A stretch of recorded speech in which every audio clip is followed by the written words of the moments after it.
Story time. This is one for all the realtors and brokers out there. So check this out. I'm literally pacing because I'm so bothered I'm here. As realtors, as brokers, we have one job, and that's to make sure our client gets as close to what they want as we can between what the market is offering, between buyers, sellers, properties. Now, if you're an agent or broker and you're not aware of that requirement, that fiduciary obligation, maybe you shouldn't be doing this anymore. So here's the story. My client has a 1031. He's looking to buy another short-term rental, and he already sold that property, so he's looking to deploy the funds. So me and the team, we look for some properties. We're communicating with him over the last month or so. Finally find some good ones. We get these offers going, and in the conversations with one in particular, we start realizing, hey, this could be a big win. This could be a really good deal. So naturally, we do the next steps. We reach out to the agent. We go, hey, we have a client that wants this property. They have a 1031. They have limited time. Very, very serious about this. It's over $1 million. And we go, we want to figure this out. He's out of state. Looks like this will be compliant for short-term rental regulations based on what we're seeing so far. Do you have any other known issues with the property, any deferred maintenance? What we're trying to do right now is save our client the time of flying in and wasting his time on a deal that's got something that's not pictured in the pictures or the video walkthrough of the house. Because believe it or not, we actually had that happen with another client where everything was looking good. We got there and literally there was one back room. It was an addition that was full of mold. I'm like, how did you not disclose this or take a picture of it? And like, well, we got you to come see it. I'm like, that is so messed up. We demoed that, got that handled, and we ended up buying it anyway. So the agent ends up basically saying, yeah, sounds good. We could probably work with that. I go, great. This sounds like this could be a great deal for both of us. Let's make it smooth. So I'm on the road. I'm up north setting up a resort, and we're like, we got to get this offer out. We start working on it. We say 20% down. Here's the mortgage terms. Here's the pre-approval. And we're going to be using 1031 to finance it. And he's going to be doing some rehab on the back end. We didn't add that to the contract because it wasn't necessary, but just 20% down. And then we had, what else did we have? We had the inspection period. We asked for 10 days, which normally you would do 7. There's nothing really unique about this deal at this point, except for it's a 1031. After we sign the offer, we get it signed, we're waiting, we're going, hey, anything yet? We're not getting calls back. It's very weird, very strange. Texting, emailing. My client's going, what the heck? Rightfully so. Anyway, I finally get in touch with her. They say, we don't really like the terms, and this is via text and email. Then she starts debating the validity of my real estate license. I go, well, that's weird. I've never had this conversation in over a decade of doing this business. She says, I looked your thing up and it didn't come up right. I'm like, oh yeah, that's the last 6 digits of my license. If you add your other 4, which are normalized across the board, that's my full license number. And she goes, well, why would you even do that? It causes all these questions. I go, all right, well, can we move on? You can look it up now. You have the other 4 digits that everybody else has. And she goes, well, now I need proof that it's current and active. And I go, let me look it up for you online and send it to you. So I do that, and this situation continues to unfold. Then she has a problem with the fact that it's a 1031 and he's only putting 20% down. I said, what does it matter? He's getting a loan on it, whether he puts 10% or 50% down, that's up to him. You yourself said there's cosmetic issues and some deferred maintenance. That's where the additional funds are going to. Again, it's not really up to you, but if you are willing to sell this property, which has not been sold yet for 60 days or whatever it is, this is kind of your opportunity. So let's quit making problems out of nothing.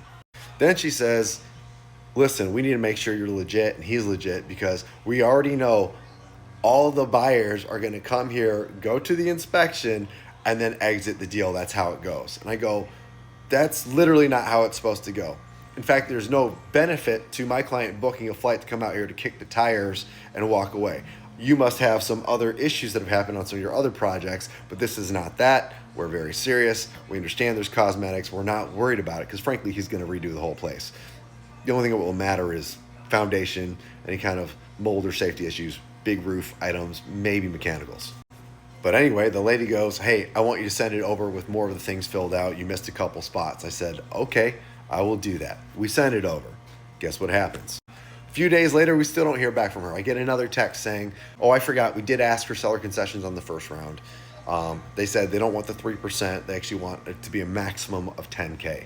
We say, hey, no problem. They said, also, we want the purchase price to be $50,000 higher. We go, okay, no problem. This is us being agreeable. I think you would agree. Again, I'm having trouble getting her on the phone. I finally get her on the phone, I think a day later. And she goes, again, we're still debating the validity of your license. And I go, I sent you the documents. Please review them.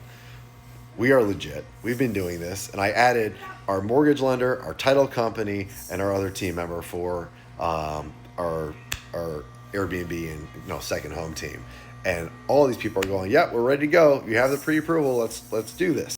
She's the only one still debating if we're even legitimate, which is very weird.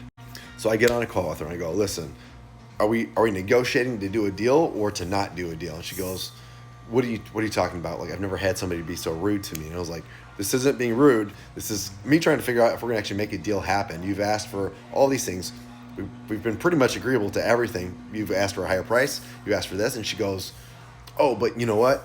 You guys were only going to give us no post-close occupancy, and our client is never going to agree to that. In fact, they refused to meet to even review the terms. And I go, wait a minute, so you technically haven't presented the terms? She's like, no, I called them. I go, okay, well, whatever. Are you saying you want post-close occupancy? And she goes, no. I'm like, okay, do you want to delay the contract so we close at a later time? She goes, no. I'm like, then what do you want? And she's like, well, I think it's rude that you didn't offer something in the first place. And I go, that's a standard thing we do.